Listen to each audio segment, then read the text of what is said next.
It's the appointed time. We have a quorum. Welcome to the Subcommittee on Matters Relating to the Development of Smart City.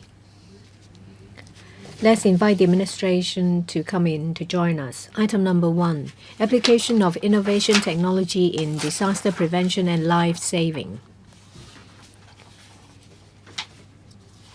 Paper number CB bracket 2312 of 2025 bracket 01. Members, if you would like to speak, please press the request to speak button. We have actually arranged for a site visit, but we could not manage to find an available slot for all members, so we'll have to wait till March or April. We needed at least 3 members only to sign up, so if we fell through, we'll make arrangements again. Let's welcome Ms. Lillian Zhang, Undersecretary, Mr. Daniel Zhang from the Digital Policy Office. Mr. Zhang is the Deputy Commissioner. Also, we have with us Ms. Catherine Kwan, Assistant Commissioner of Police Information Systems Wing, Mr. Xiu Kwan, Senior Divisional Officer Information and Communications Technology of the Fire Services Department.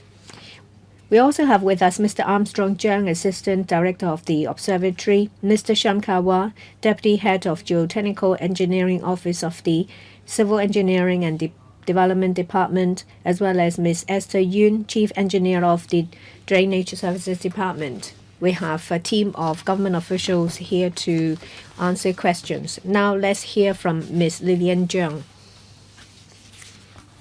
Together with the Digital Policy Office, Police, the Observatory, the Fire Services Department, as well as the CEDD and the DSD, we will give you information about the application of innovation and technology in disaster prevention and life saving.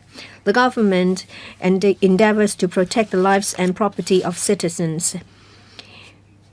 We have more often, while the incidents become more often, the situation becomes more complicated. We aim at the use of innovation and technology to enhance our efficiency. In terms of disaster prevention, the observatory makes use of artificial intelligence to enhance their weather prediction.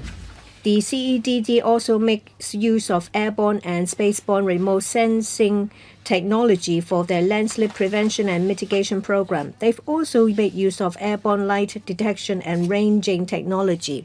The DSD also makes use of sensing technology to detect the flood level of different places.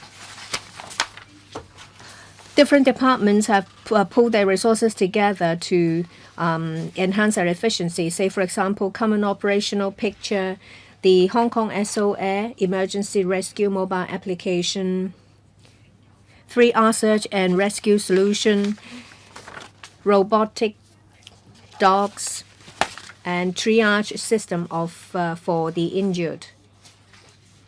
And all these technology enhances the efficiency of a rescue mission. It creates a safer environment in our society. A lot of these projects have received recognition as well as awards in local and overseas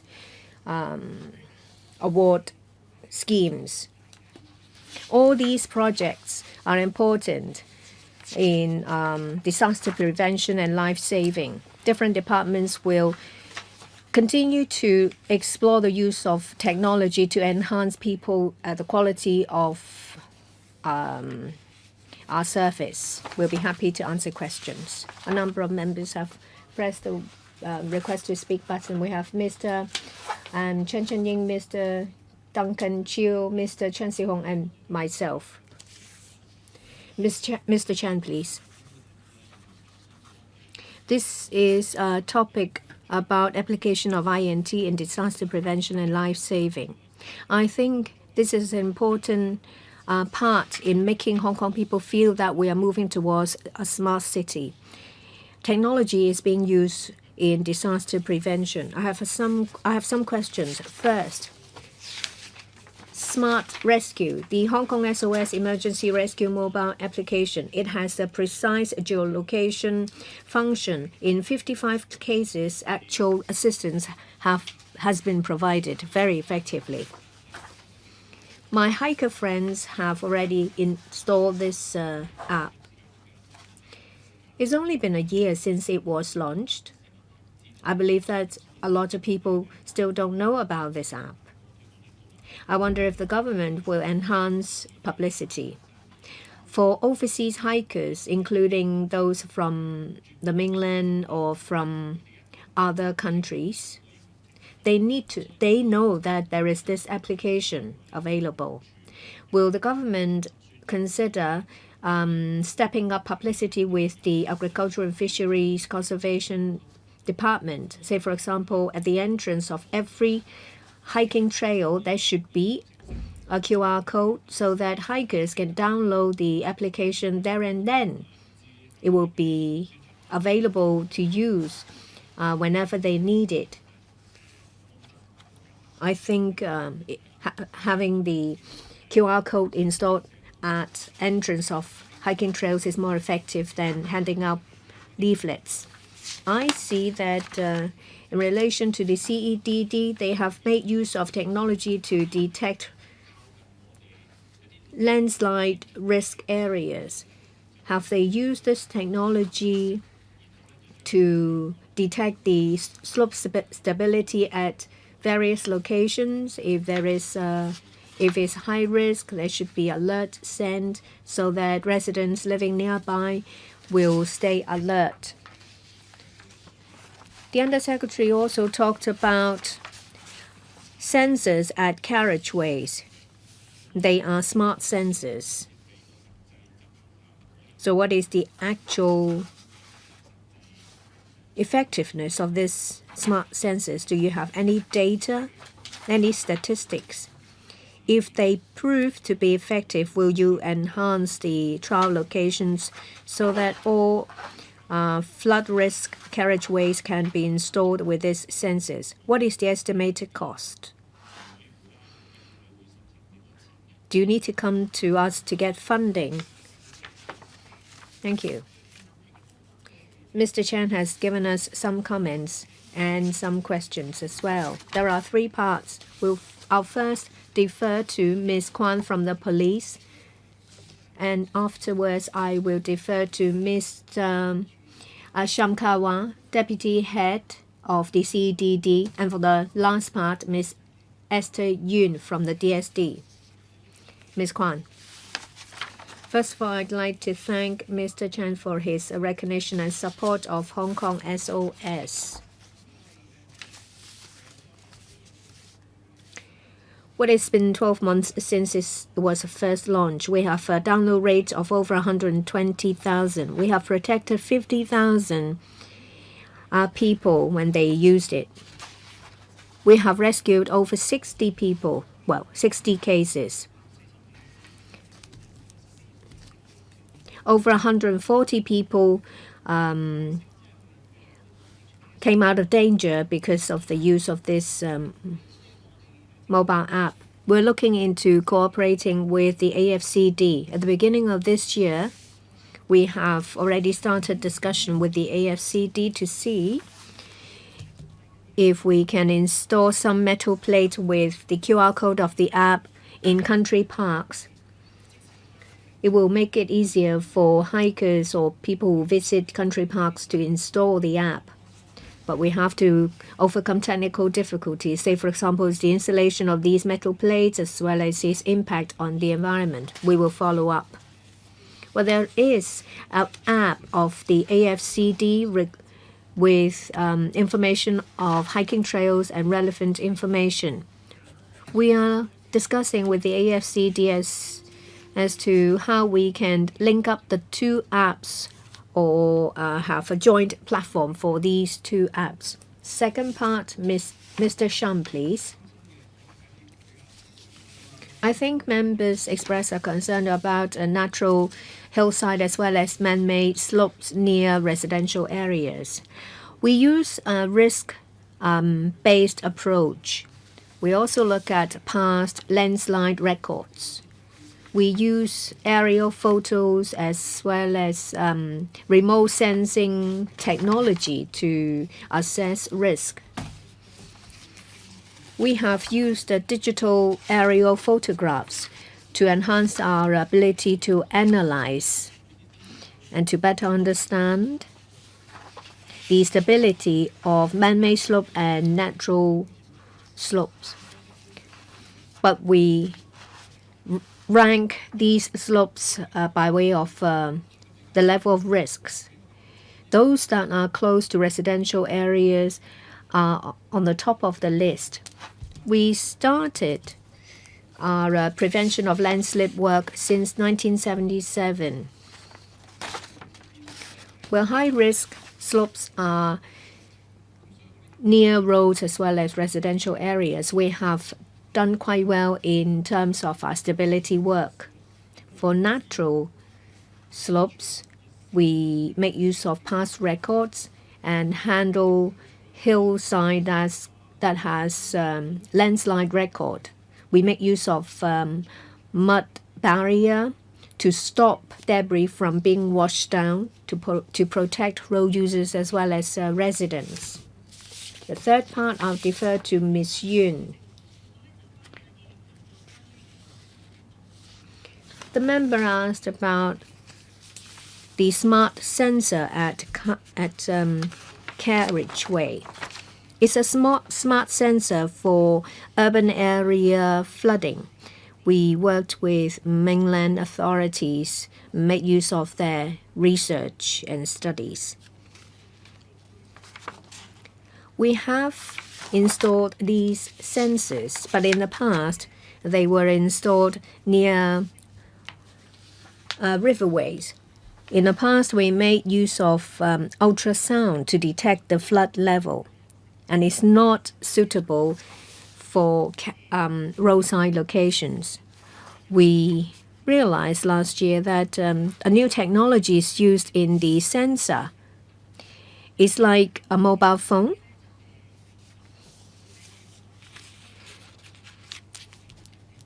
It can measure water level from 5 millimeters to 10 millimeters to 5 centimeters. We have selected 7 locations and installed 14 of these sensors, altogether 14. We're testing out their functions and effectiveness. We're lucky. Last year, we had good weather. There wasn't much torrential rain. But still, we have collected data. We have a hydrological information system recording the information. We think that these smart sensors to monitor urban area flooding is suitable. We will continue to identify suitable locations near carriageways for their installation. The cost is affordable, but I'm not in a position to disclose the information here because it's a commercial matter. But don't worry, we do not need to come to the Let's Go for funding application. Next, Mr. Duncan Chiu. I would like to first declare that I have invested in companies that research on technology. There are lots of companies, especially startups, that come up with products. But they told me, and these startups told me that, it's difficult to sell to the government. They are all mostly on a pilot basis. And in the end, when the government makes a procurement, they will use products from large-scale research institutes.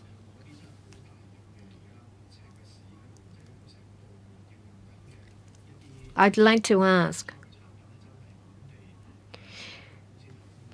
are you using any information on a large scale products that are from local startups? Earlier on, I led a delegation to Indonesia. We found that there were similar companies, say, for example, the use of bio-fire prevention products.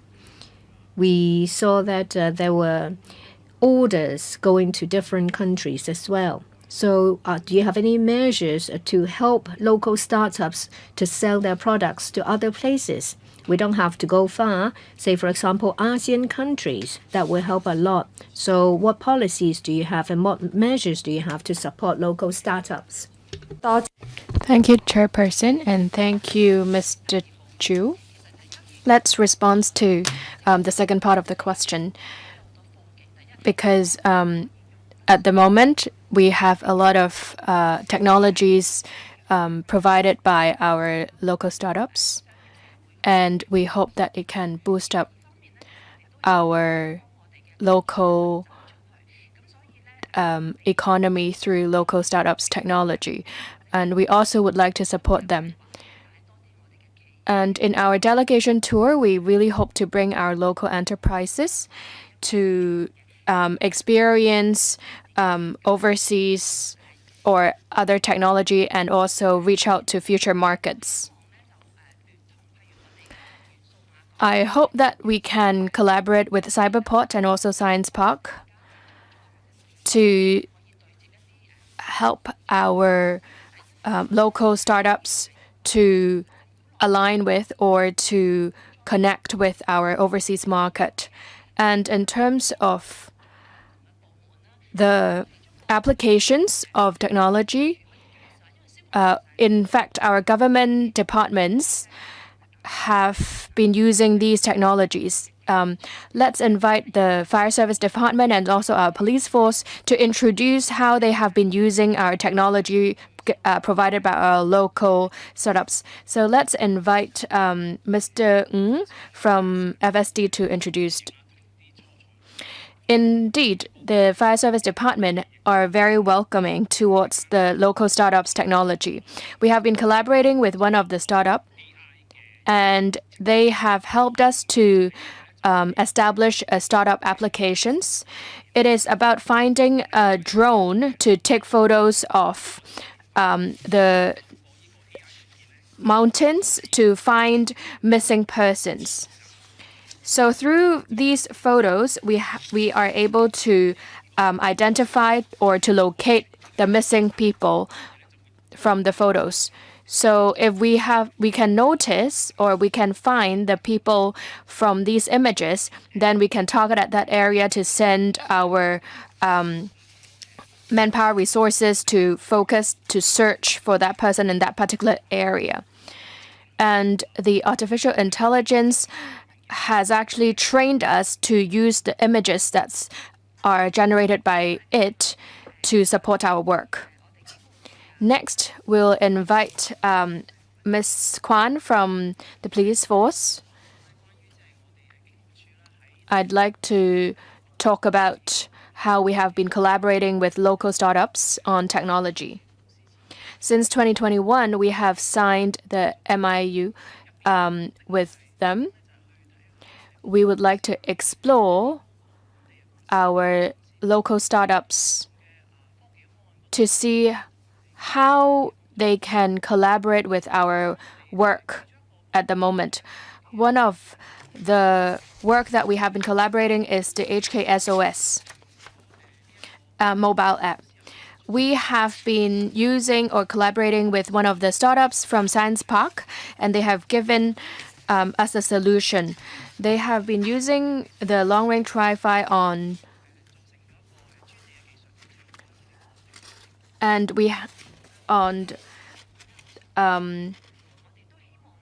they have been using it, and we have tried to apply it in our work as well.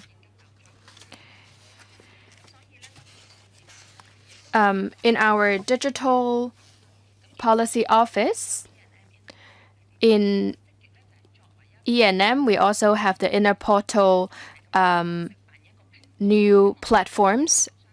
We hope that we can have a collaboration with the administration and also the commercial world to collaborate together, and we hope that the government will be able to provide sufficient funding for them to continue to develop these innovations, to provide sufficient innovation to support our community. Next is Mr. Chan Siu-hong. Thank you, Chairperson.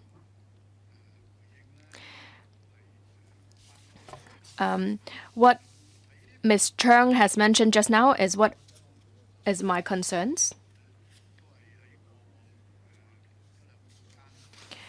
Because we understand that in previous 2 years, we have been very determined to spend a lot of time and resources on developing, particularly on prevention of hazards and on rescue. And we can see that it's able to apply to real-life situations. So I would like to give the compliment to the administration for its effort.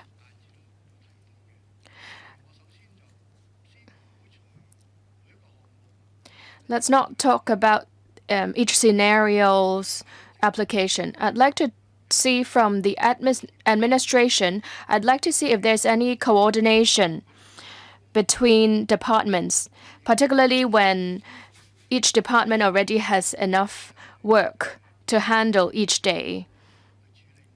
Say, for instance, the police needs to take care of criminal cases and each relevant department needs to focus on their work. And they may not have enough time or knowledge to learn about what is up to date in our tertiary institutions and also our setups.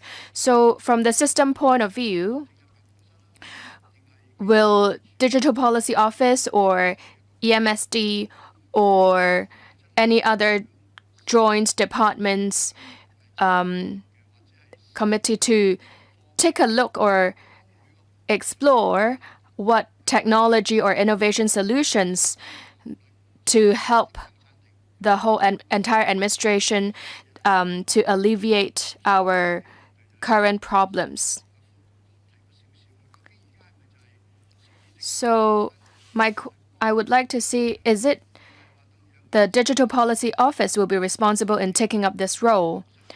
Or is it suggested by each department that they have found that this technology is suitable for them and they will raise it by themselves? Or will there be a more systematic coordination from the government? The second question that I have is relevant as well. As we talk about the low-altitude economy, we have visited the exhibition in Shenzhen. We see that there are rescue work or command work. There is a commander's vehicle sending to the incident sites. Because in terms of signals or venues, is usually very remote. So the commander vehicle, the role of it is that it's able to do the coordination work when they arrive the site. So it will be a base for the drone to fly out, and at times the drone can fly back to charge or to send out different data and signals. This technology is quite mature in mainland, so I'd like to see in future, will we be able to have some 5G technology or satellite technology to do the commanding work in our rescue site? These are my two questions. Thank you. Thank you, Chairperson, and thank you, Mr. Chan. Thank you for your recognition. And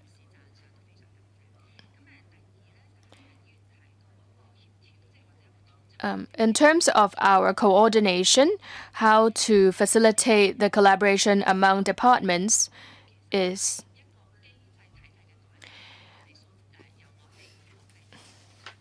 you can see that from our OGCIO. Now we have changed to the Digital Policy Office. We hope that this will benefit both the commercial sector and also our public.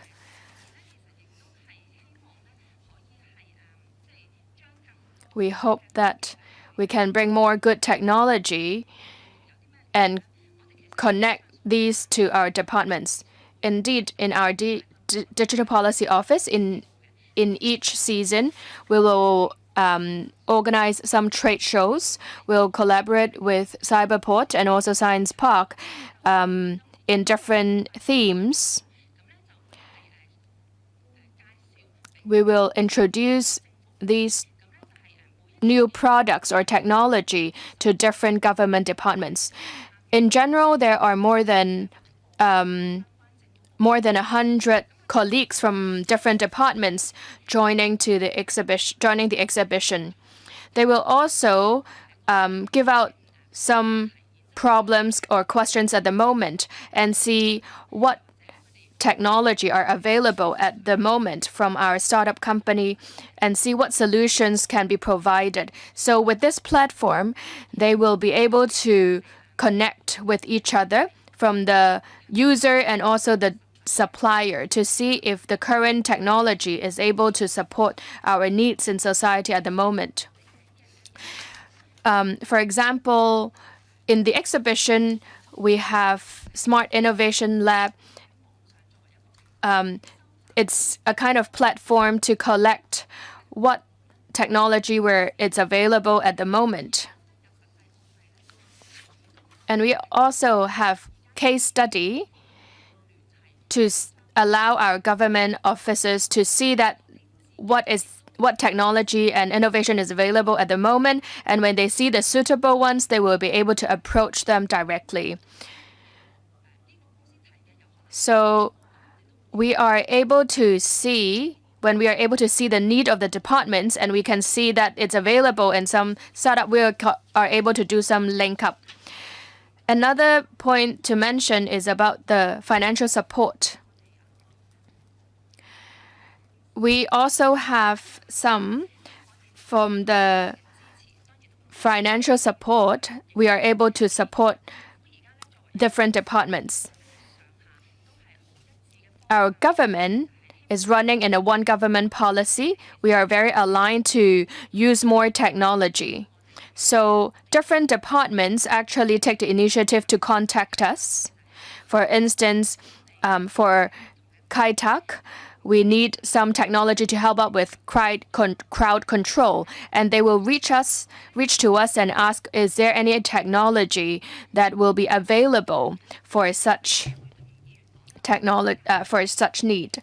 So there is quite an intimate relationship at the moment that we can support them. Now, may we invite Ms. Kwan to talk about her field. Just now, in fact, we have talked about our mobile command center as our advancement in technology. These mobile command center are very useful and we are able to use a lot of technology in it. We are able to put our 3R research and rescue solution in the map is actually allow us to provide information to reach out to different departments. So now with this technology, we're able to use the same map and every department will be able to see where we have been working on. And they are able to provide us with situation awareness together with the R-Watch. It will be able to transfer the biometric data of our colleagues to make sure their safety. There are 34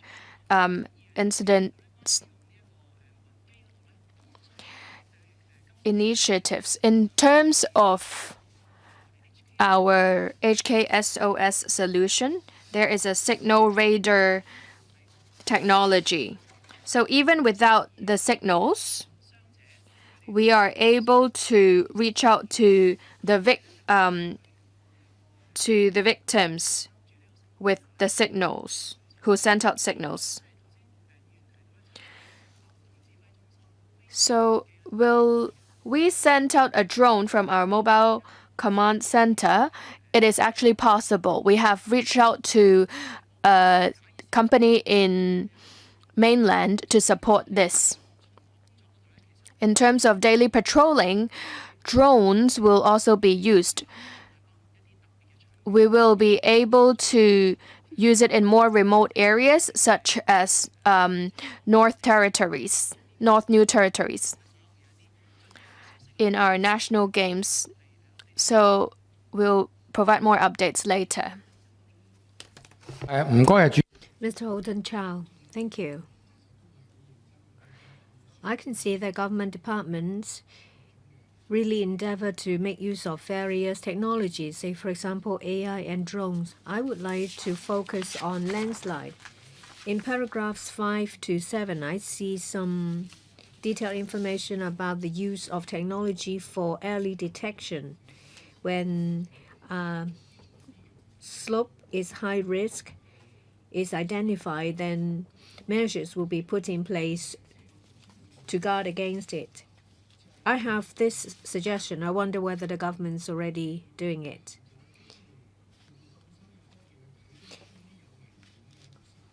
You use advanced technology to identify slopes at risk. It's easy if government land, but a lot of times the slopes belong to private owners. Very often there are disputes amongst the stakeholders. There may be arguments among the different parties as to the risk involved. I think that handling these slopes involves money, hence the difficulties. But now you can use drones and technology. These are based on science. I think you can provide the information to stakeholders to minimize disputes. There is no room for disputes if you give them scientific data. Perhaps it will be a very good way to resolve disputes. I don't know whether you're already doing it in this way. If not, this is my suggestion. Thank you. I'll defer to Mr. Shum of the CEDD. I thank the member for his suggestion, which is a very good one. Let me first explain the use of drones in identifying slopes of high risk. We can't solely use drones to predict landslide. When we use drone technology after a landslide, we can make use of the technology to assess the situation as soon as possible. Well, the landslide happened in a split second. The rain and the debris will change the situation rapidly.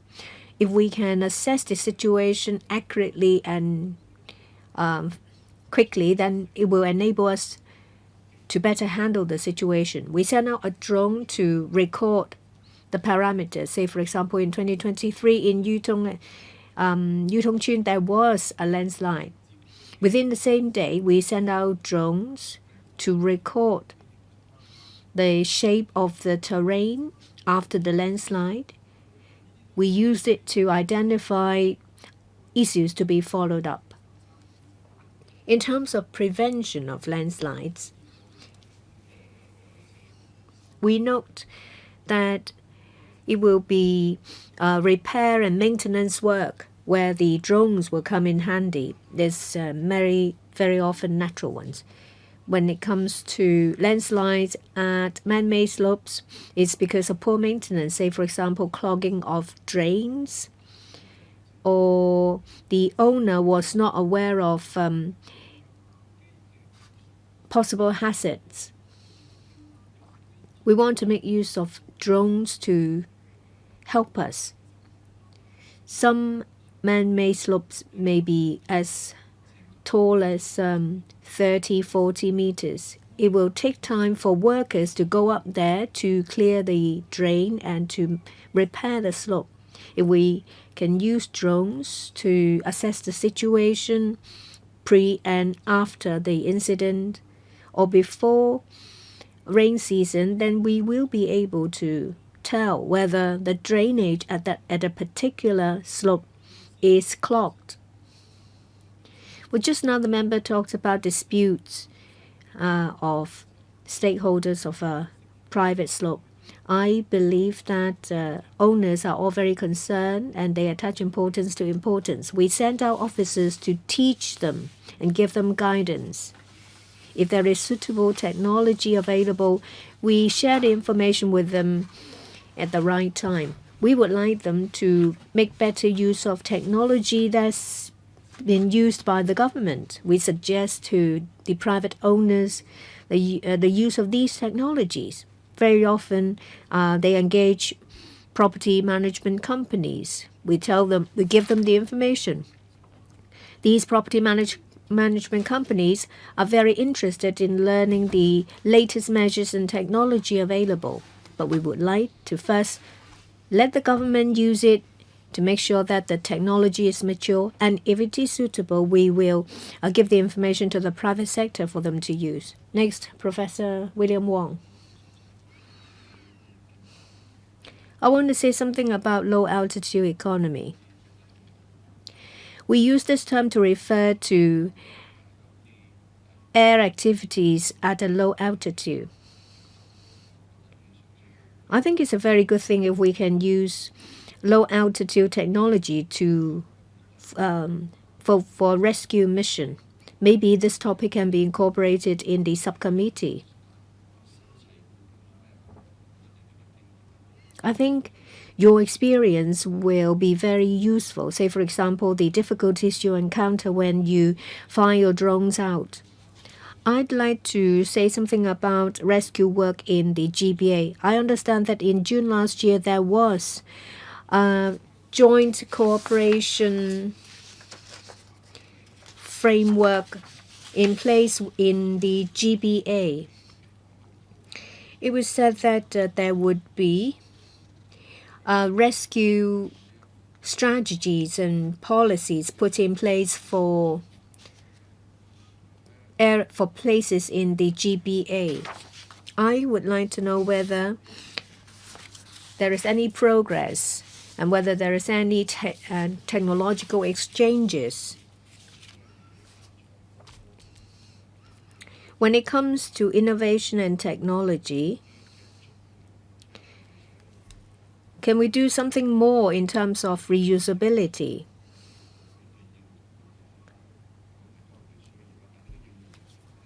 Well, application is one thing, but there is also the data level, the software level. For software level, can we reuse some of the software? You talk about big data analysis, but it's vertical. It's on a specific issue.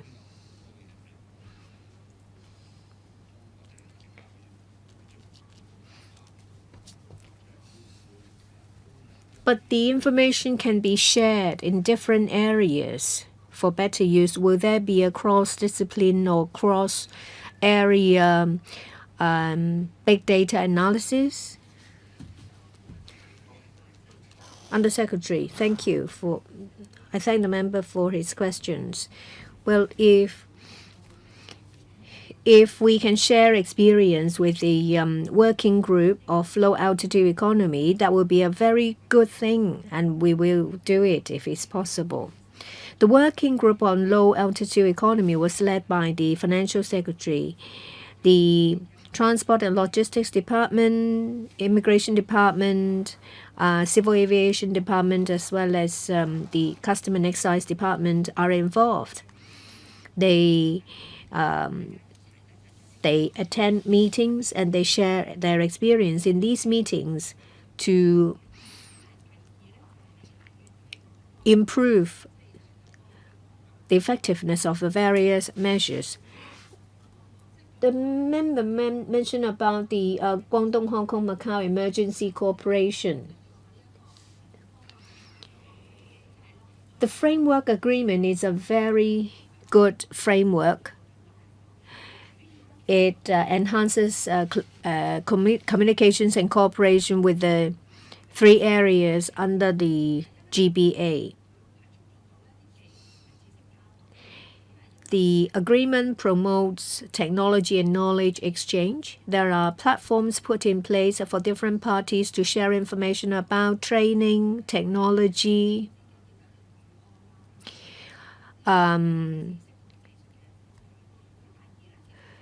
emergency plan. There is also a resource sharing mechanism that is in terms of equipment, personnel, experts, etc. When an emergency happens in the GBA, then based on the resource sharing mechanism and the framework, there will be swift deployment of experts, personnel, and resources to help. There is also a deployment mobilization mechanism. It's a joint mechanism. Say when something happens at the location and at that location they don't have sufficient supplies and resources, then the mechanism will kick in to enable better deployment of resources and personnel.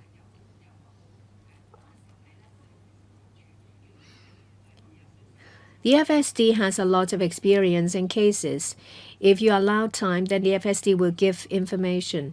And in relation to the third part, I will defer to the Digital Policy Office. But before that, let's hear from Mr. Ng from the FSD. In July 2023, we set up the GBA fire service and rescue platform for counterparties in the GBA. It's a platform on which we share information about firefighting, rescue, firefighting equipment, training courses, etc.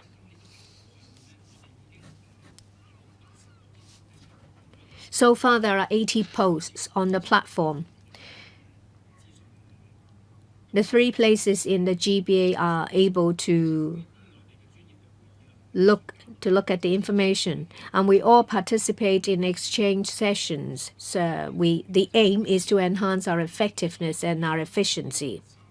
In terms of drills, we have arranged drills for the 3 places to take part. Last year, there was one in Jiangmen, Guangdong Province. This year, there is another drill in Hong Kong. The third part, I will defer to Mr. Zheng of the Digital Policy Office. Thank you. The government makes use of different measures to promote the interconnectivity of data, especially data relating to emergencies.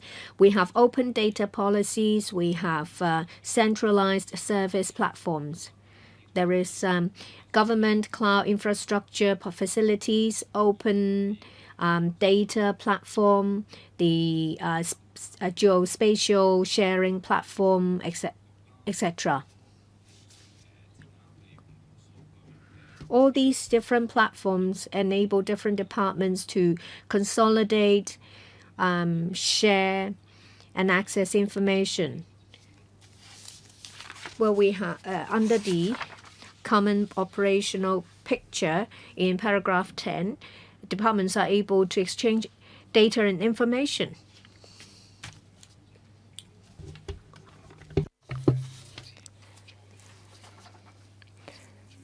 We have sufficient knowledge and information regarding how we can equip ourselves with data's technology. But just now, I think we have talked about the shared data of with the GBA and also the mainland. I would like to clarify on our collaboration with the mainland. Is there a platform for us to share the data with them? Because in mainland, we understand that there is an emergency department responsible to take care of it.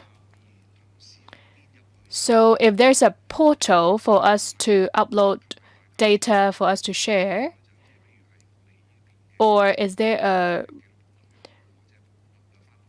real-time platform that we are able to get the data whenever we logged in to provide training or with shared resources that we can use with our police or with our FSD? Because according to the experience we had in 2028, the Wenchuan earthquake, we have learned that it's not really about the how many manpower or rescuers we can send. It's more about how to train the people to do the rescue and relief work. We understand that I would just like to understand where is our collaboration at the moment.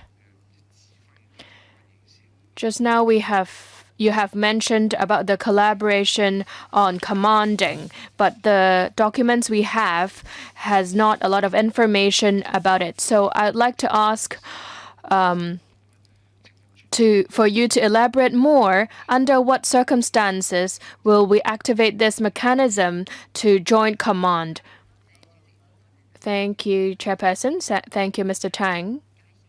Maybe I can introduce it a little bit more, and then I'll invite FSD to give some real case practice. We talk about joint department collaboration. In the HASAR, we have a platform in sharing our data.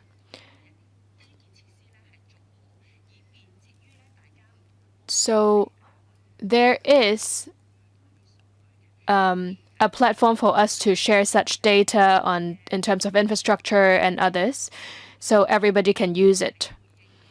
In terms of joint territory, the Guangzhou, Macau, Hong Kong, and the GBA area, there's a framework agreement. We talk about the resource sharing and also technology and knowledge sharing, and also the emergency deployment. For instance, we talk about our good case practice, say for instance, our robotic dog and other good case practice. We hope that we can learn from each other. Also, we hope that we can understand deeper. So when incidents happen, we can understand the situation in that particular region so that we can give out accurate and sufficient support. Will these collaboration help with our learning and training? Indeed, yes. Say what Mr. Ng has mentioned just now, the Fire Service Department do send our firefighters to have an exchange with these other three regions. In terms of the joint operation platform, we talk about the 3 levels. The first level is what we need real-time collaboration, such as traffic control, etc. The level 2, it takes a bit of more complex response. Like say for instance, serious traffic accidents which create huge disturbance to the everyday operation. There will be an immediate emergency group to handle this situation. So in level 3, we talk about these large-scale disastrous incidents, when the government needs to take full-scale action, it involves the Security Bureau to do the monitoring and commanding, then this commanding center will be activated and they will do the commanding and coordinating work to handle, say for instance, traffic or other infrastructure to facilitate the rescue and relief work. So there is a joint operation platform. It is a digitalized platform so that different departments' information and data can be shared and they can understand the real-time information to see what support they can give. Now, there are more than 20 departments joining this. If we have a little bit time, we invite the representative from CEDD to talk about it a little bit more. Mr. Shum, please. Thank you, Chairperson. The Joint Operation Platform, the Command Operation Picture, it's developed 10 years ago. We hope that this can handle emergency information in real time under severe conditions. So we hope that police, fire service,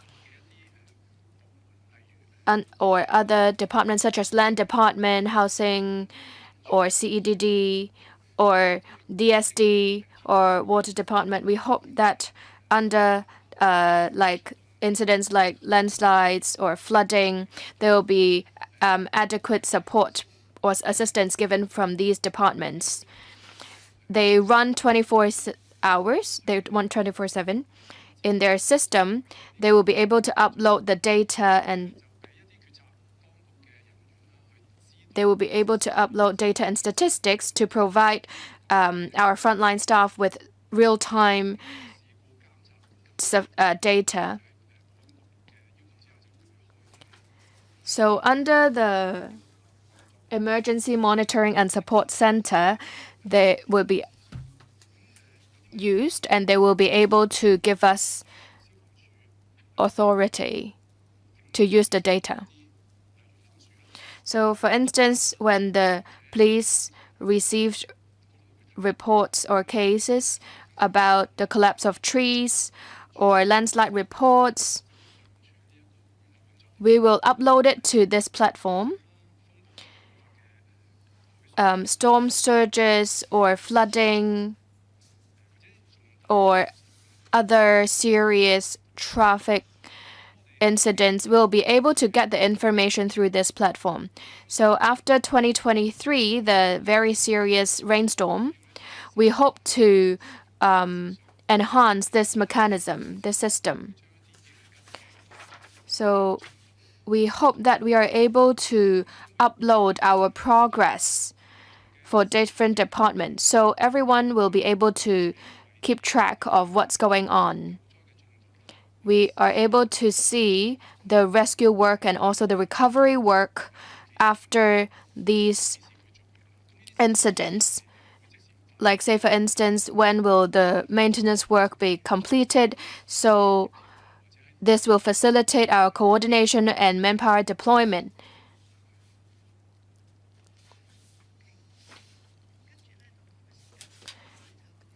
For me, we talk about the COP. I would like to add on. It is developed by CEDD. We call it the Common Operational Pictures. It actually plays a very important role in terms of relief work taken by natural disasters, particularly in extreme weather conditions. So COP will have a joint operations. Now we run it on regular basis in times of typhoon signal number 8 or very heavy rainstorms. This will help our society to resume normal operations quickly. I think that it is actually doing very well, but I would like to enhance this COP platform to enhance our collaboration and joint operations. But I think we should put this in daily basis as well, but not only on extreme conditions. I hope that the CEDD can continue to run this and to enhance it to bring it to daily level. It's not only about serious weather conditions, such as big serious fire incidents or big traffic jams. They can be also used. So we can fully utilize that platform in order to ensure our city, our public is safe and protected in terms of big incidents. I've also mentioned that COP is something that we have in our administration, but not yet been introduced to the mainland. So if we are able to connect this with the GBA, if we are able to collaborate with the government and we can use COP together, it would be very helpful in terms of joint hands prevention. So you can consider this. Number 2, I really appreciate all the departments here today in terms of using the latest technology in applying it to rescue and relief work. There are 2 main directions, the AI and also robotic development. The number 3 is low altitude economy development. Indeed, these 3 areas would be very helpful in applying to rescue work.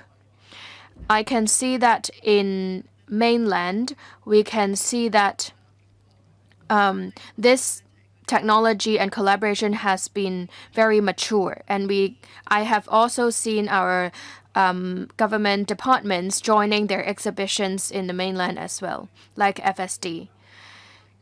So I believe this will be very helpful in handling these extreme accidents or incidents.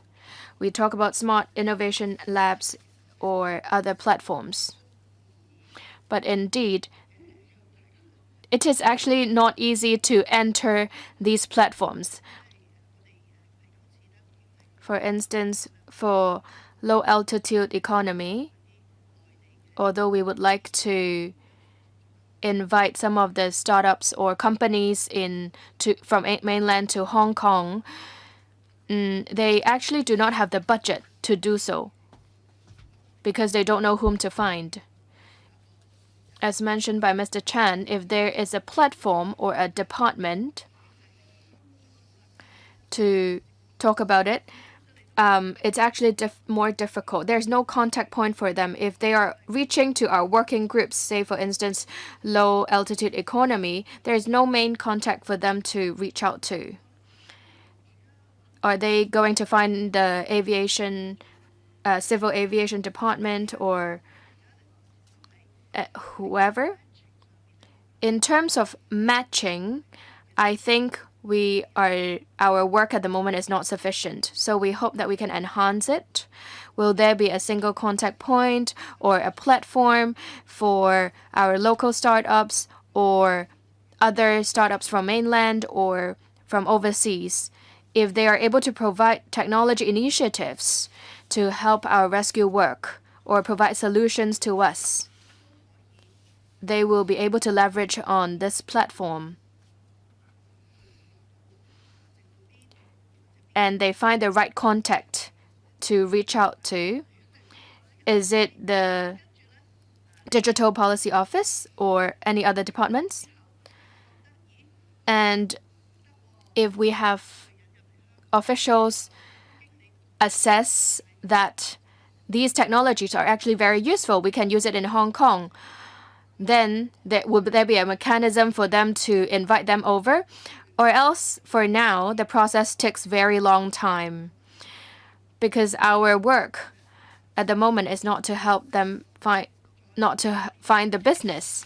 So we hope that there will be a single point for them to make the connection.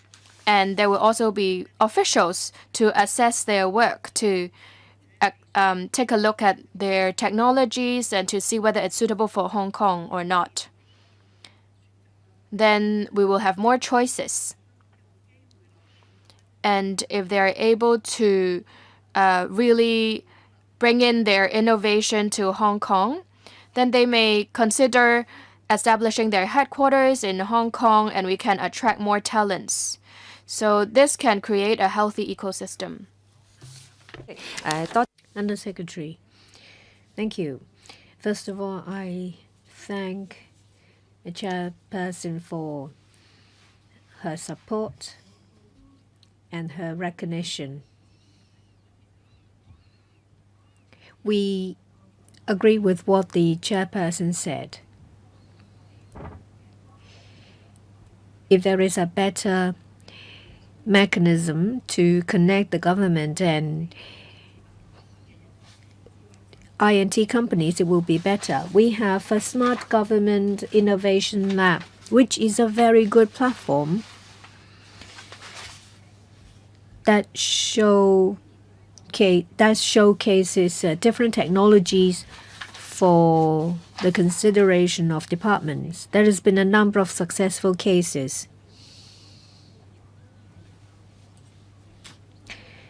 The Digital Policy Office is quite familiar with technology.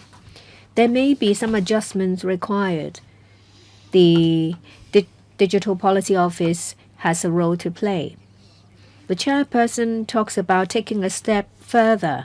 It's to attract quality enterprises to come to Hong Kong. And it's something that our government focuses on. We want innovation and technology to be data-oriented. We want to build our own ecosystem. At the same time, when we grow our own enterprises, we would like to attract quality enterprises to come to Hong Kong. Oasis serves this purpose as well. They help enterprises to invest in Hong Kong. At the same time, we need to create a market for these enterprises. If their product or technology can be put to use in Hong Kong, then it will propel them to other markets as well. The chairperson talks about robotics, AI, as well as use of data. The government has been quite proactive. Say the observatory has been actively using AI to predict weather models. The technology involves local and mainland ones. And in terms of the coastal sea level monitoring and forecasting system, local technology is used. There is data analysis as well as the use of sensors. The CEDD has used drones on many different areas. Drones are used to take aerial photos, and in the use of automated mapping of landslides. There is also the use of robotic dogs, the remote sensing technologies to collect data. And these technologies are developed in Hong Kong. The DSD talked about the smart sensors as well as remote control dredging robots. The police talked about the use of cutting-edge technology, and that's also the case in the FSD as well. We promote the use of technology among different departments. We work together to promote R&D, the commercialization of R&D products, so that we can make better use of technologies. Member talks about some COPs and suggestions. We will forward your views to the Security Bureau. Next, Mr. Benson Look. We're here to discuss about application of INT in disaster prevention and life saving.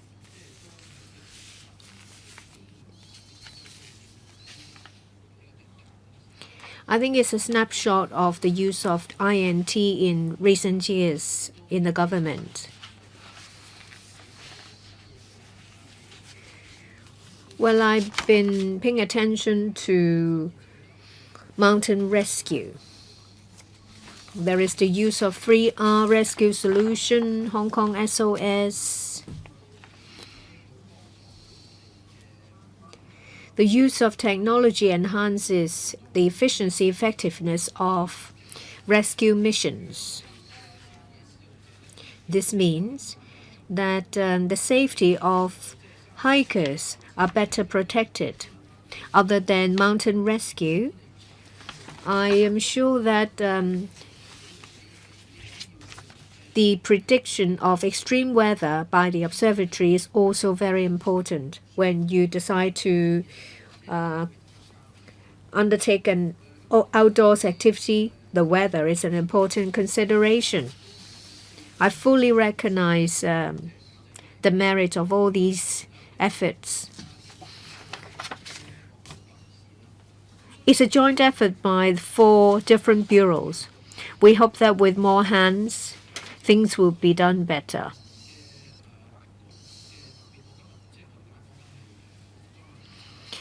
Well, we talk about disaster prevention and life saving with the use of INT.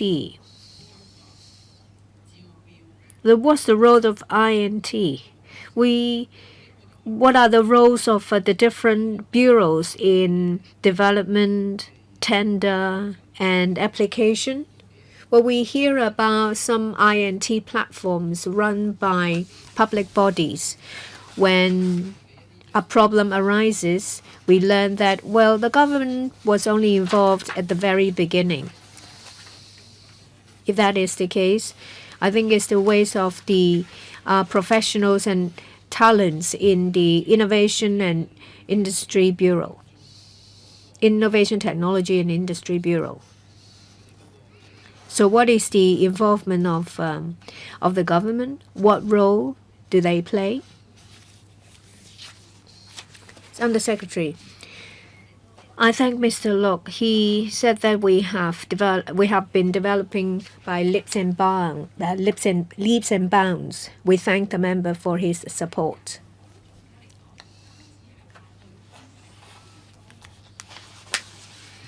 It's not just the use of technology in disaster prevention and life saving. It's about digitalization and the coordination of the use of technology in the government.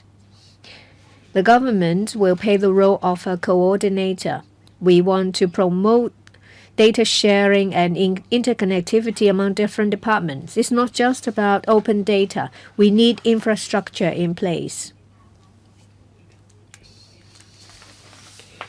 That's why we have devoted resources to build a big data analysis as well as data set exchange. We want to promote data sharing and exchange for the better use of technology. When it comes to the use of technology by departments, we give them support in the form of resources. We also have projects and plans, say Tech Connect.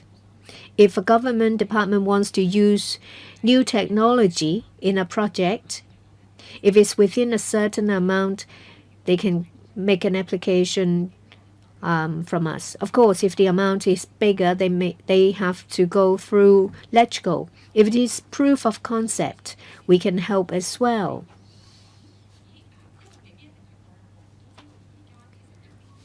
Not all departments are alive to technology available in the market, but we have the Science Park, we have Cyberport, we also have the Loop. There will be a lot of enterprises. We can promote and showcase the different technologies to departments for them to choose from. You see a lot of heads of departments here. They actively look for technology that can be of use under their department. We provide support as far as possible. The police, say for example, actively work with the Science Park. They have some cooperation projects. Ms. Kwan talked about an MOU with the Science Park. Well, the housing, the buildings department was also involved in a project. We also have platforms of which you've heard about. We have the Smart Government Innovation Lab and other platforms.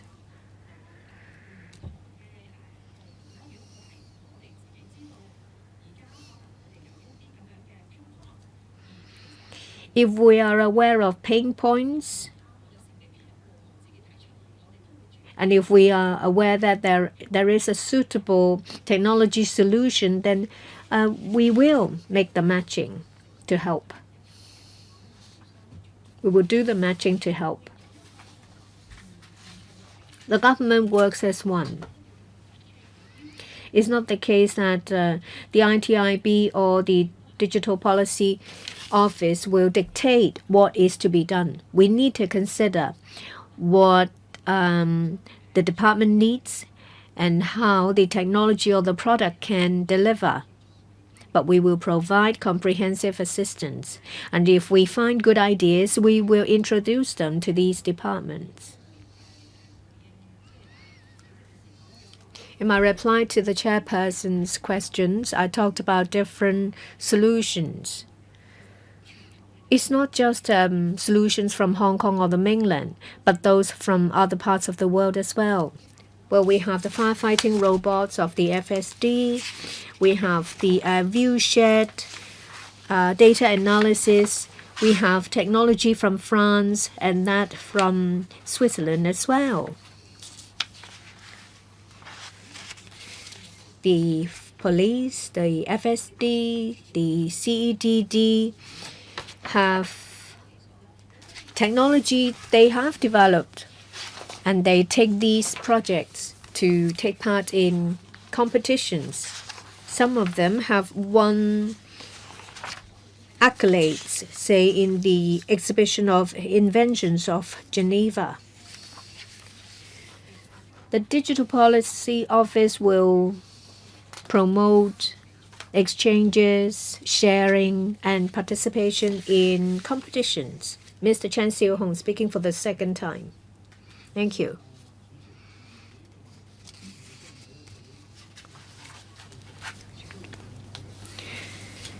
Well, the Undersecretary has answered my questions. I see that different departments and bureaus have come to this meeting to elaborate on their projects. These solutions are effective. Some are still being trialed, but they have proved to be quite effective. The Undersecretary talked about a cross-departmental platform. If there is a dedicated person of a certain rank who is in charge of identifying suitable technology,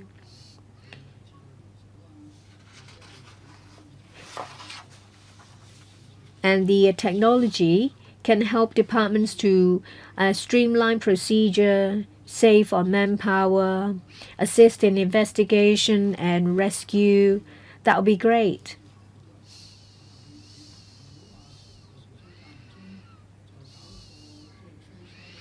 Don't just do the occasional trade show. I believe that you can take a more active role.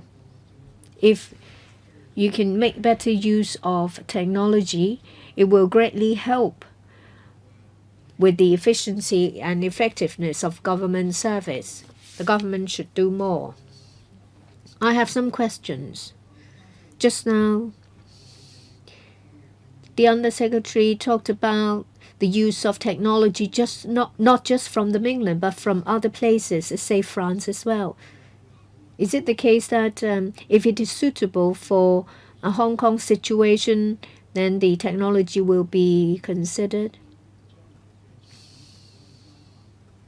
And if we try these technology out, then we learn from the experience and use it to improve the efficiency of our rescue mission. I would like to refer you to paragraph 3. It says that the observatory has been seizing the opportunities brought by the development of AI in recent years and adopting and operating AI-based weather prediction models on a trial basis on the wind direction, wind speed as a reference of preparation of weather forecasts and predictions of tropical cyclone track. In October last year, the LegCo approved $55 million to procure 3 radar systems to monitor the local weather.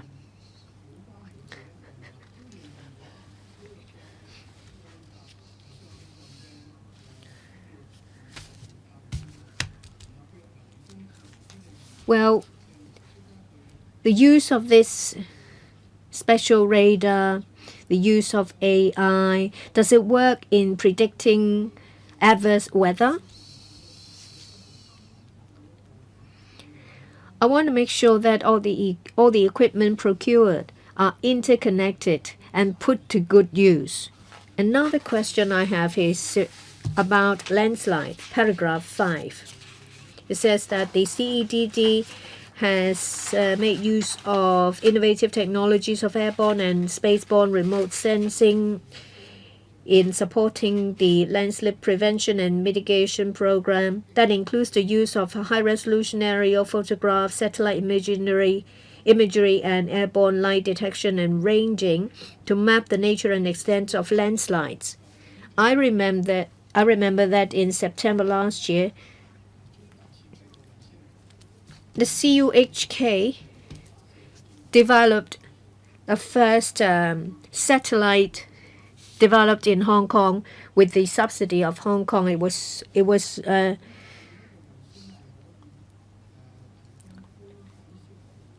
satellite that provides high resolution and remote sensoring.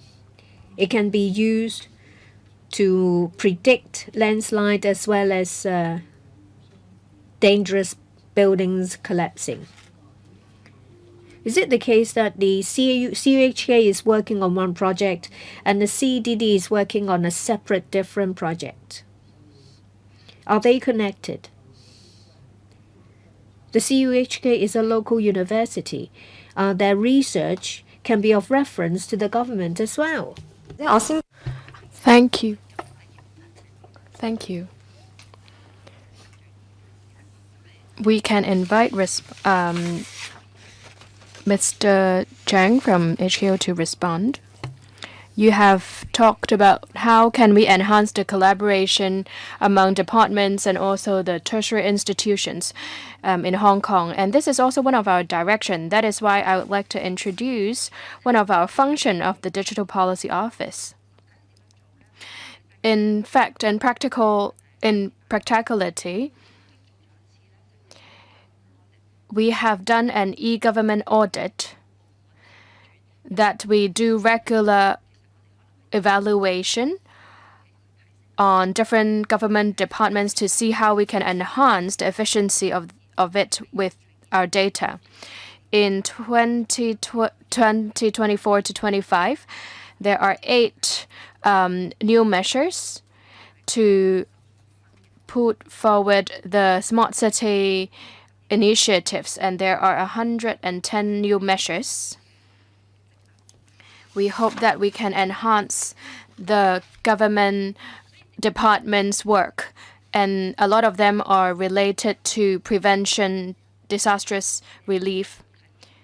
So we're not only focusing on the relief work. In fact, we are actually working on enhancing the overall functions of different government departments. For example, in these 8 initiatives,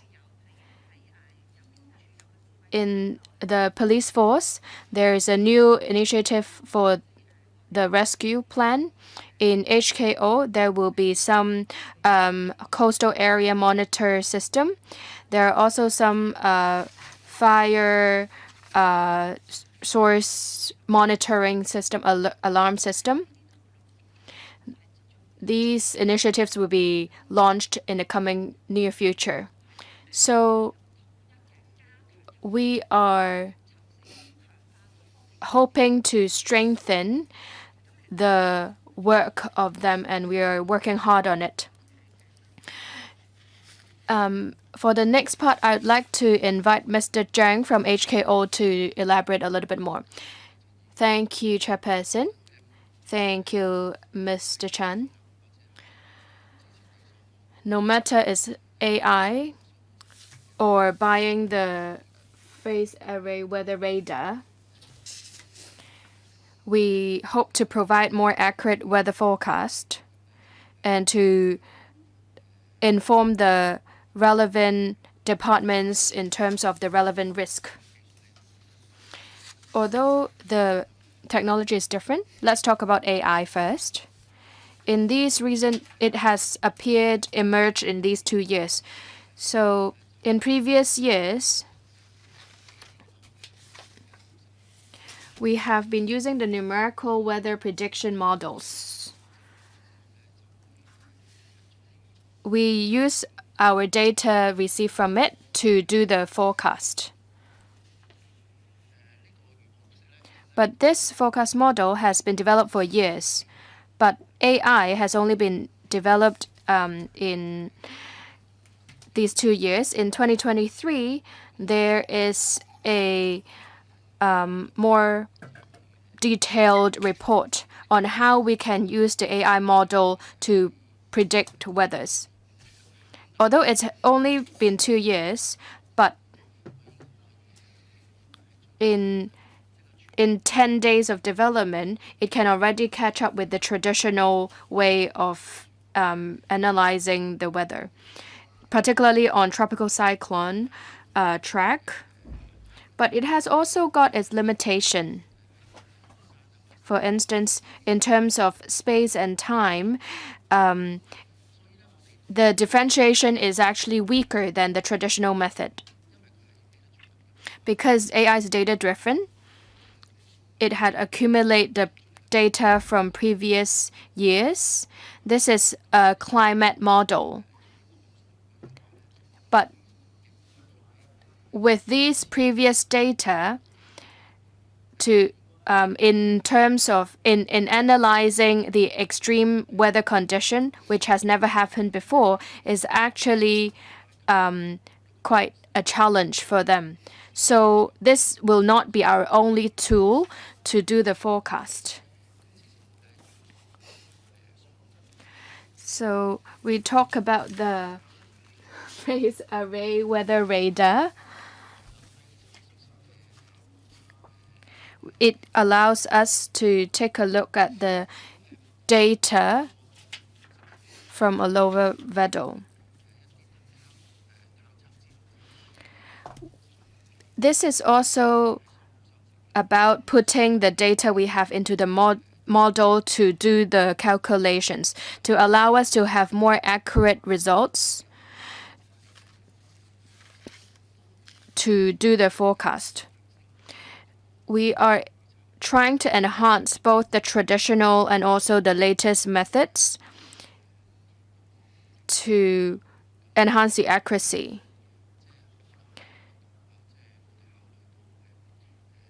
We are considering the public's safety.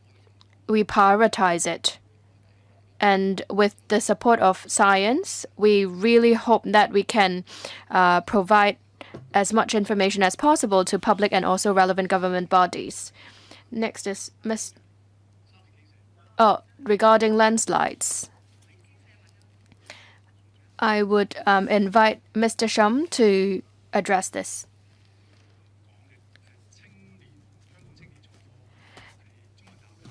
The CUHK has sent the satellite last year. CEDD is one of the supporting unit. We have been working with CUHK for quite some years to enhance on the technology and tackle landslides. We talk about the taking high-resolution images. At the moment, the most useful one is taking a look at the rain. The rainfall, by looking at the rainfall, we will be able to tell which area would be more prone to landslides. But because there are a lot of natural slopes in Hong Kong, but these natural slopes will actually not be able to reach to us as fast as we want. But we also hope to receive the data from it through technology so that we can deploy or do prevention when the rainfall is heavy.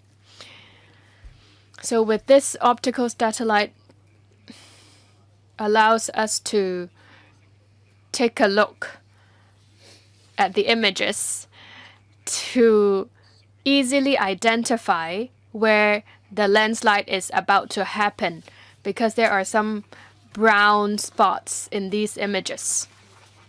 So this satellite has been sent in last September, and this helps us to do comparison. We hope to collaborate with CUHK to see how can we get these images together to enhance our rescue work. These images are also able to support us in other areas. These images allow us to take a look at how our crust is moving.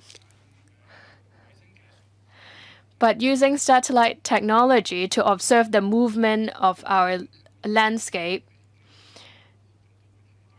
allow us to take a look at or study the very small movement of it. So we need to insert different lens, reflective lens, to take closer look at, say, for instance, the vegetation and others. These are areas that we still need to work on to see how we can develop on. Mr. Lam, please.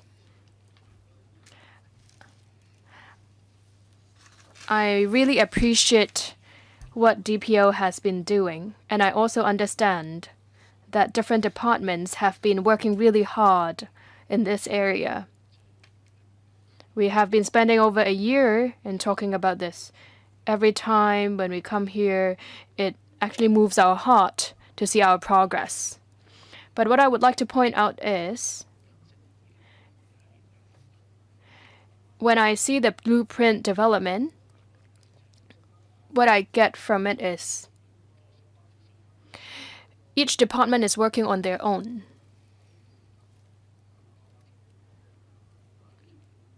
It feels like the department is not able to share with each other what they have been working.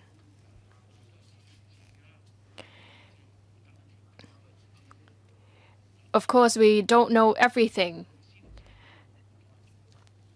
But I believe the public may not be knowing what the government has been doing, because even across departments, they may not understand what they have been doing as well. So, not to say the public. So, when we talk about the platforms, I really hope that there is a platform for all the government departments. And when there is a mature policy or measures using, I really hope that this can be channeled out through one single platform. Say, for instance, using satellite to monitor our landslide conditions.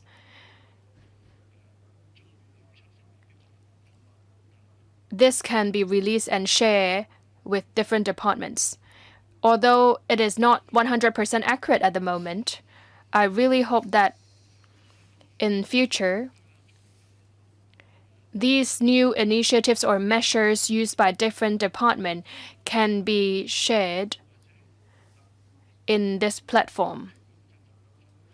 So I think there should be a real coordination for every department to get the information. I can dare to say, if we ask those visitors from overseas or mainland, when they ask whether we have a strong and mature platform to share with them, we will be able to share with them such platforms. And this is something that we all treasure in 21st century. So if we have been doing so well, we have 7 million people. If we are able to establish such a platform and make use of our own specialty and uniqueness, I really think this will be good for us. Thank you. And the Secretary, first I'd like to thank Mr. Lam for his support and recognition of our work. We will continue with our work. Mr. Lam has given us some suggestions. We always work to do better. The government has been working as one. The Chief Executive attaches importance on cross-departmental and bureau coordination. Of course, we keep an open mind. If we can enable different departments to use technology better, if we can promote the use of technology in emergency response and urban and city management, then we will do it. The member talked about the mainland, say, for example, different measures such as centralized systems in city management. We are willing to draw reference from these experiences so as to do better. We'll take into account our situation to make better planning and preparation. The member talks about this point. We have done a lot. We need to make the public aware of that. We have stepped up our publicity. The Digital Policy Office has our INT Expo, as well as the Hong Kong Pavilion in different exhibitions and fairs.